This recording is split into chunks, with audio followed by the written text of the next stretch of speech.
Well, I'm very excited to be here with you today. Just a beautiful day. And as I saw the mountains coming in today, it was, it just made me very excited to live in the great state of Utah. We're super excited to have the United Nations coming to Salt Lake next year and providing a place where we can all get together and put forth our efforts. I appreciate what Sam said.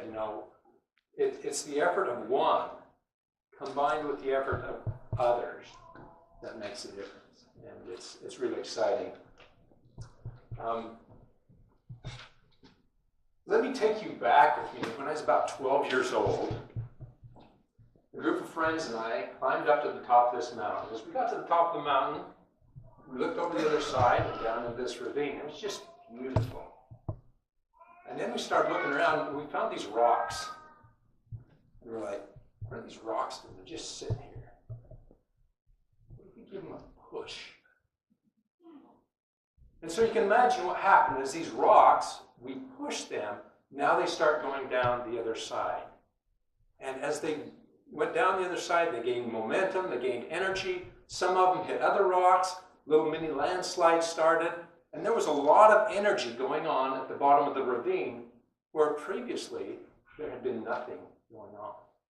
I work with people and help them see their potential and change that potential into action.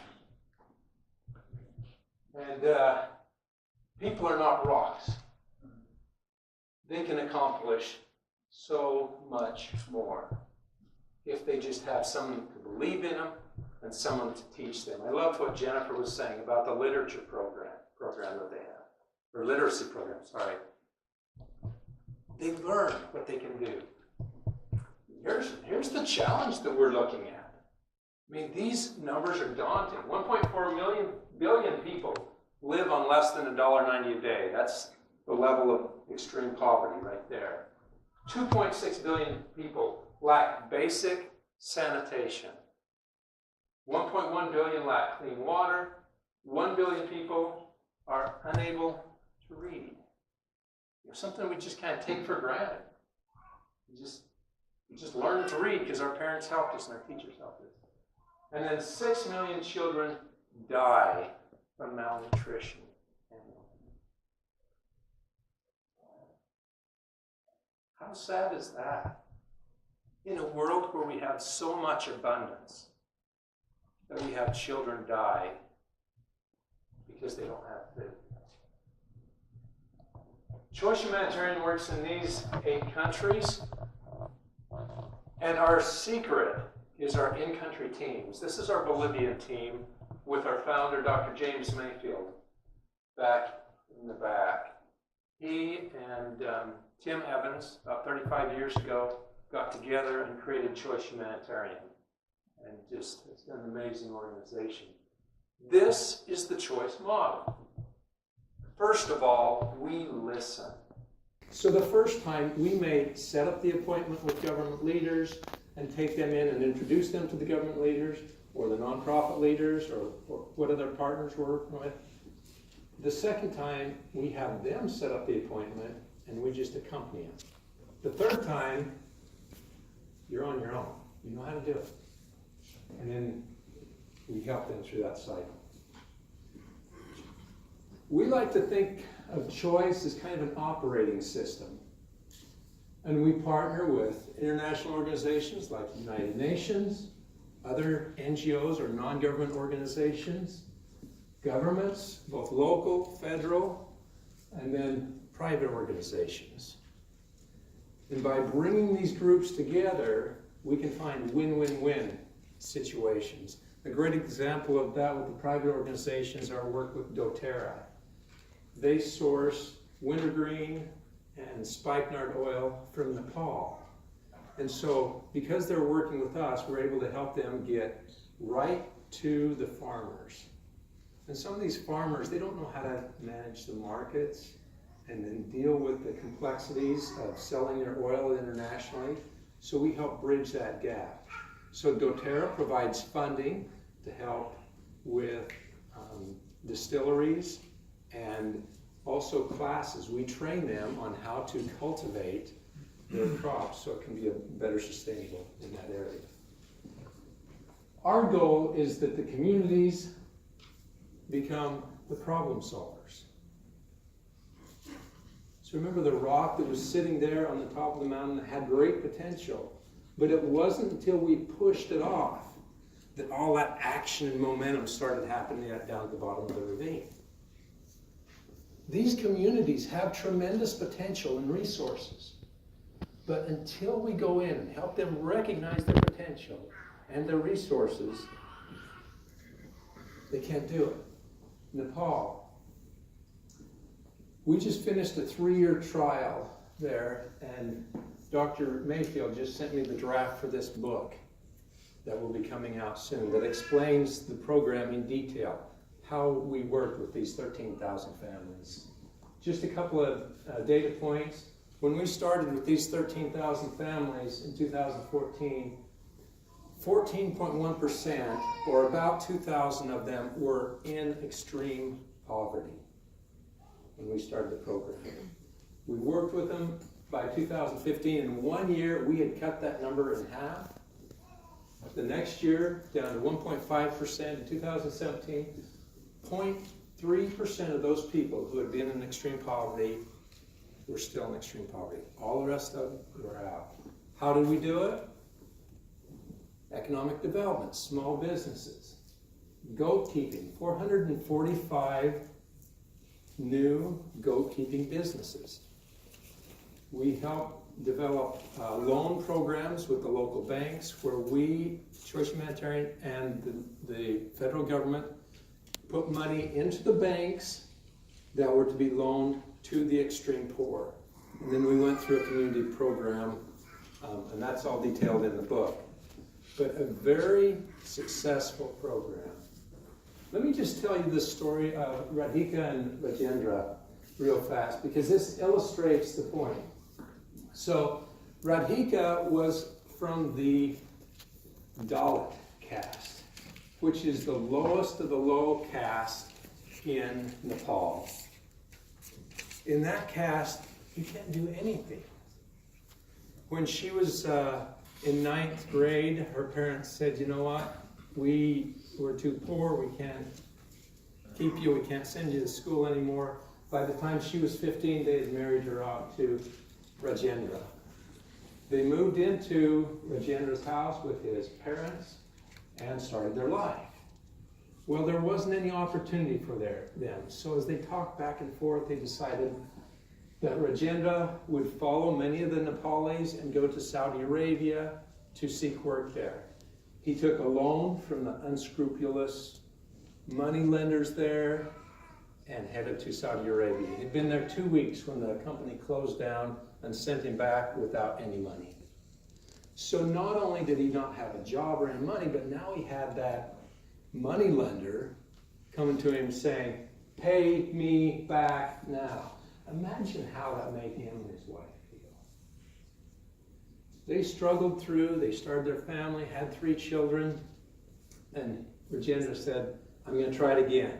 I'm going to go again. So he headed off.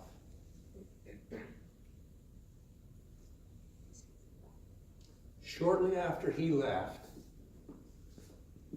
Radhika received the news that he had passed away in his sleep.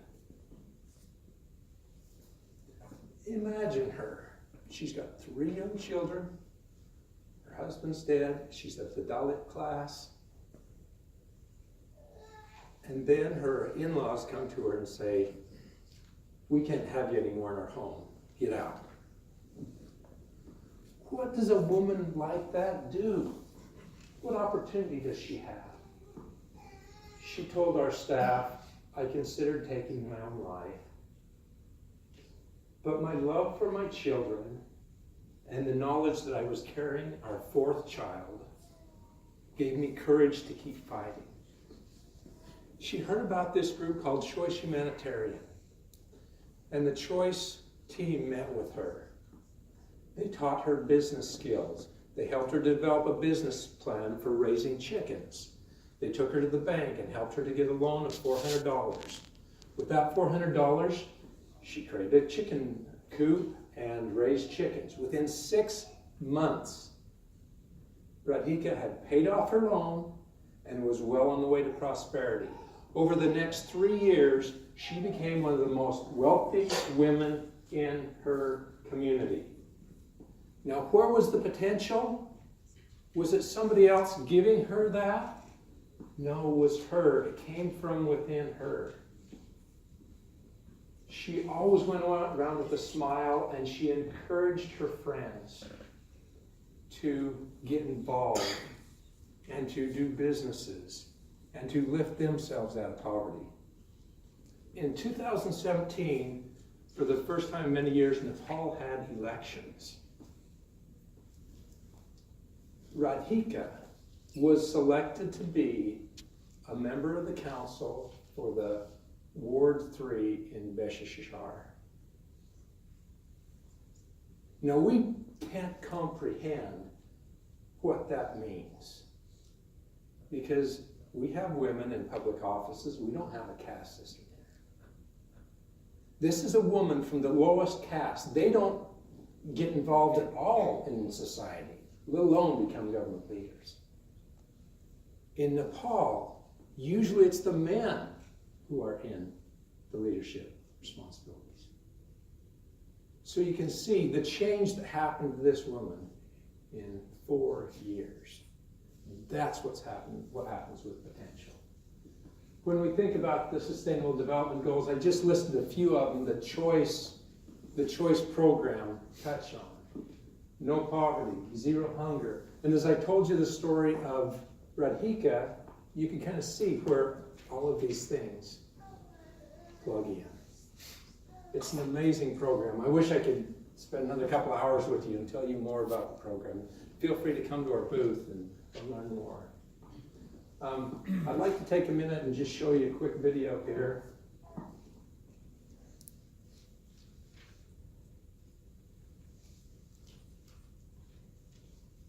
Do you want to make history? We do. Imagine being part of a revolution that eradicates extreme poverty. Countless organizations are attempting to eradicate this worldwide issue. Yet poverty continues to persist. Choice Humanitarian believes poverty is a symptom of something deeper than just economic disparity. It is the lack of opportunity and effective community organization. What does this mean? We believe a community that organizes toward a common goal is a community that is self-reliant. A self-reliant community solves their own problems. A community of problem solvers thrives. Choice Humanitarian believes that people in poverty can change their own lives and unleash their own potential. It begins with changing the way we gauge our worth and the role we play in it. Take for example Durga. She spends 4 hours of every day walking to obtain clean water. That's half your workday. This adds up. If there was a more efficient way to obtain that water, imagine what she could do with that extra time. This is the reality for women in poverty all around the world. Choice Humanitarian works with local leaders in motivated communities to identify and address the most pressing concerns of that community. So if the top priority is water, Choice Native in-country teams teach the community to organize, mobilize, and execute on creating that water system. Durga is just one human being in one community. Imagine scaling this model regionally and nationally. Suddenly, a magical thing happens. Because what they have learned with choice communities, they become more efficient in solving their own problems. Each community works to create change specific to the needs of their village. Their vision of their world changes. And this is where you come in. Your support is the catalyst to eradicate extreme poverty. Imagine a world where there is no longer a need for food drops, gift drops, or handouts. The choice model teaches us and villagers to engage the world differently. It teaches us to unite in one purpose. This is a revolutionary approach, one that will eradicate poverty forever, one that will make history, one that will rewrite the story of poverty with a different ending. So do you want to make history? Because you can. Join Choice today and the movement to end poverty.